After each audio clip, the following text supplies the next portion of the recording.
Nos llegó una información de que Hugo Nervo está en la lista de Belgrano y de Talleres.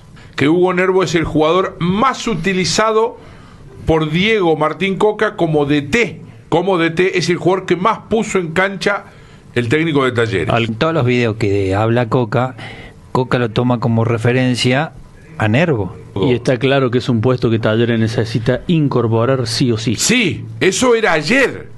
Cuando apareció lo de Portillo, no es que ayer, es ya. Era el de Lisandro López, el ex Boca y el ex Arsenal, que también en algún momento fue sondeado y seguido por Talleres y tentado también para venir a vestir la camiseta del conjunto tallarín. Sí, sí, lo de Belgrano está confirmado, ¿eh?